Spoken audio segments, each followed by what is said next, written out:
Канал «Автозакордон зимой и летом» приветствует вас. Я Константин Красовский, и мы находимся в любимом городе императора Константина Великого, который в его время назывался Сердика, а сейчас называется София.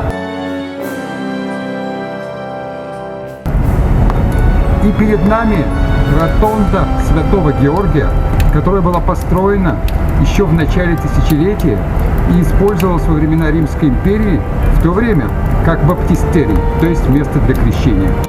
Мы продолжаем рассказывать о городах и странах, которые мы посетили, и нашли, чему у них поучиться. Если вы здесь впервые, подписывайтесь на наш канал. Ссылка на видео о других наших путешествиях в правом верхнем углу экрана. Привлекательность местоположения города София обусловлена тем, что он находится у подножия горы Витоша внутри Софийской котловины, и здесь выходят на поверхность источники минеральных и термальных вод. Ротонда Святого Георгия является самой старой церковью города. Она была построена в IV веке в центре Константинова квартала, резиденции императора Константина Великого.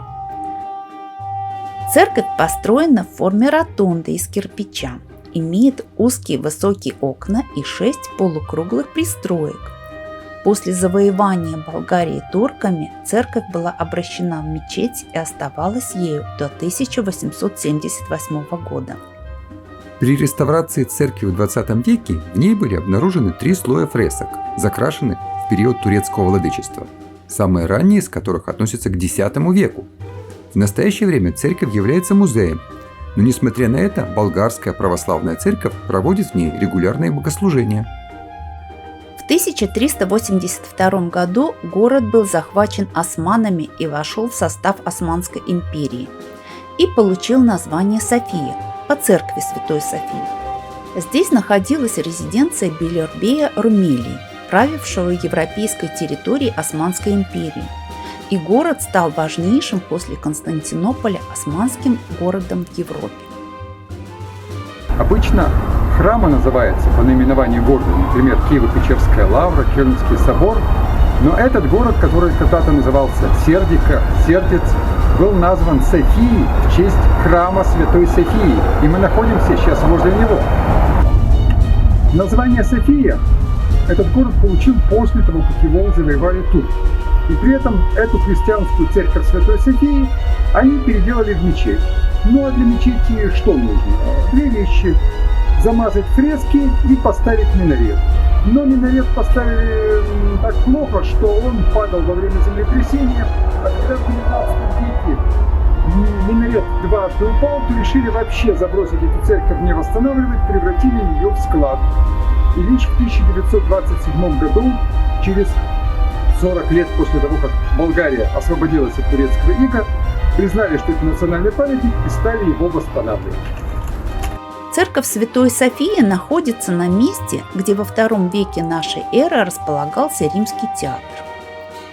В течение следующих веков здесь возводились храмы, которые разрушались захватчиками, такими как готы и гунны. Сейчас попытаемся зайти в храм Святой Софии.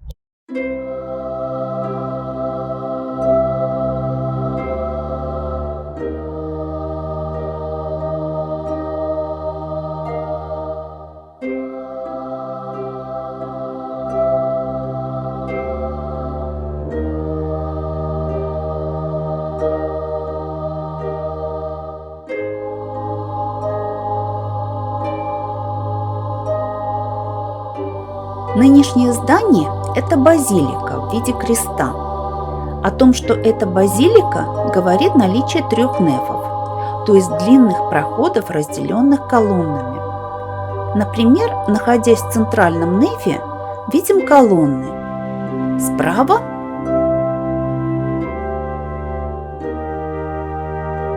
и слева. Поперечный неф создает форму креста. В базиликах такие поперечные нефы называются трансептами. Однако для базилик необычно наличие купола, а у этого храма есть башня с куполом без отверстий, расположенная по центру креста.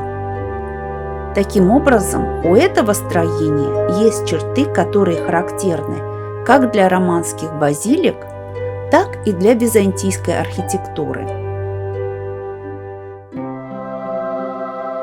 Для византийских храмов типично наличие круглого купола и так называемого греческого креста, состоящего из 5 квадратов. Базилика стала уже 5-й структурой храма и была построена во времена византийского императора Юстиниана I в середине VI века.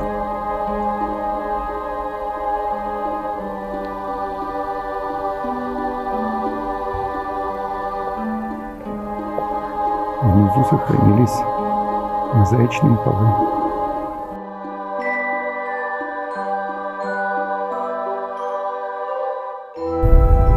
Мы с вами находимся возле собора Александра Невского, главного кафедрального храма Болгарской православной церкви. Этот храм начал строиться вскоре после освобождения Болгарии от турецкого ига, строился долго, был назван в честь Александра Невского, русского святого, но когда Болгария вступила в Первую мировую войну на стороне Германии, Австрии, то есть против России, храм был переименован в собор Кирилла и Мефодия. Потом война кончилась, и Народное собрание, которое до того проголосовало за Кирилла и Мефодия, решило, давайте вернем имя Александра Невского. Но почему Болгария, которая получила независимость благодаря России обе мировые войны, оказалась в союзе с Германией? Этот исторический парадокс обусловлен событиями 1913 года, когда прошли 2 Балканские войны. В первой из них православные страны воевали против Турции, и тогда в состав Болгарии были включены часть Македонии и земли на побережье Эгейского моря. Но во Второй Балканской войне Сербия, Румыния и Греция воевали против Болгарии, и та потеряла недавно приобретенные земли. Поэтому Болгария искала союзников, которые помогли бы вернуть утраченное. В начале Первой мировой войны большая часть Сербии была захвачена Австро-Венгрией и Германией. В 1915 году Болгария вступила в войну на их стороне, но воевала она только в Сербии, Румынии и Греции и забрала у них утраченные земли, но ненадолго, так как в 1918 году Болгария оказалась на проигравшей стороне. В 1940 году Германия захватила Югославию и Грецию. После этого Болгария ввела туда свои войска и опять получила спорные земли. Но в 1945 году снова отдала их. Следует подчеркнуть, что Болгария, в отличие от Румынии, Венгрии и Словакии, не отправляла свои войска на советско-германский фронт. Советские войска подошли к границам Болгарии в сентябре 1944 года, и Советский Союз объявил войну Болгарии, захватив ее за 3 дня. В результате к власти пришло прокоммунистическое правительство, и вскоре болгарские войска приняли участие в боях против Германии. А сейчас мы движемся к памятнику царю-освободителю Александру II. Сейчас мы находимся возле памятника царю-освободителю Александру II. Причем интересно, что в отличие от других монархов, которые просто приказывали армии сражаться за что-нибудь, а сами оставались в столицах, Александр II принимал личное участие в войне против Турции, ходил в походы, и поэтому болгары в честь освобождения Турции поставили этому царю памятник. На памятнике, помимо самого Александра, изображены другие герои войны за освобождение Болгарии. И царь присматривает за зданием болгарского парламента, какие там принимаются законы. Первым правителем Болгарии после освобождения был Александр Баттенберг, генерал российской армии и племянник российской императрицы. В то время легитимность правителей определялась не волей народов, а тусовкой европейских монархов. И православной Болгарии пришлось согласиться на лютеранина, так как его готовы были признать великие державы. Правление князя Александра было хаотичным. Он тасовал кабинеты министров, то включая в него на ключевые должности российских офицеров, то изгоняя всех русских министров. В конце концов, пророссийские офицеры арестовали князя и выслали его в Россию. Умер он в австрийском городе Грац, но по завещанию прах его был захоронен в Софии. Со временем все недоразумения правления князя Александра забылись, и теперь он почитаемый первый правитель, так как при нем территория Болгарии существенно увеличилась. Это памятный знак царю Борису III, которому пришлось править Болгарией в период после Первой мировой войны и потом в течение почти всей Второй мировой войны. Он удержал Болгарию от войны с Советским Союзом, но потом, когда стал налаживать контакты с англичанами и американцами, был вызван в Ставку Гитлера, провел там переговоры, вернулся в Болгарию, скоропостижно скончался. Лидер болгарской коммунистической партии Георгий Димитров, так же как и Александр Баттенберг, умер не в Болгарии, а конкретно в Москве, но захоронен в Софии, теперь уже не в Москве. Вот здесь в парке просто забетонированная площадка.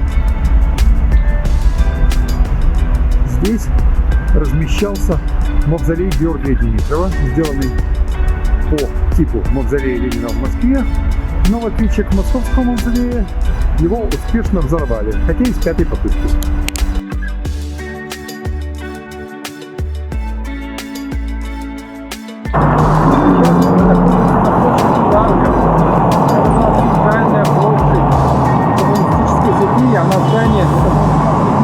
Народное собрание размещалось в ЦК Болгарской коммунистической партии.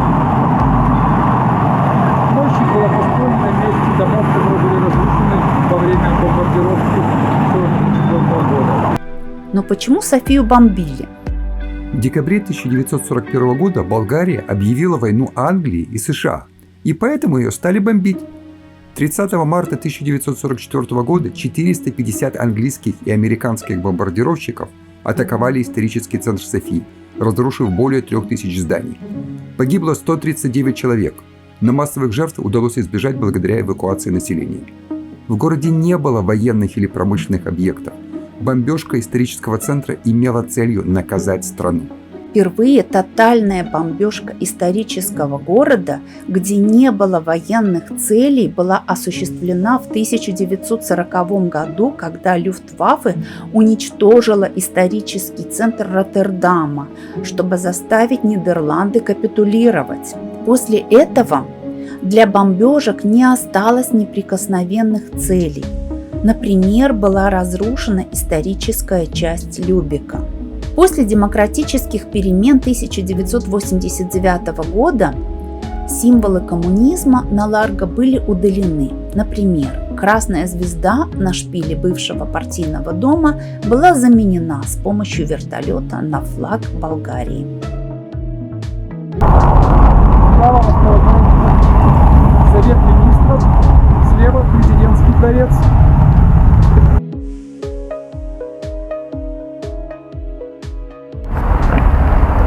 А вот так охраняют президента.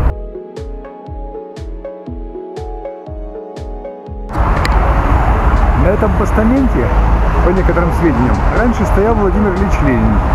Но потом он помудрел, превратился в женщину и стал Софией Премудрой. А на заднем плане мы видим католический собор Святого Иосифа, к которому мы и направимся.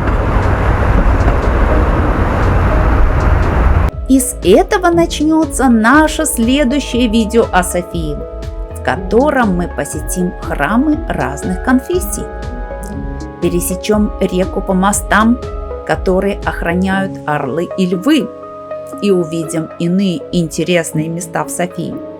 Чтобы не пропустить, подписывайтесь на наш канал и кликайте на колокольчик. А пока ставьте лайки и делитесь ссылками с друзьями.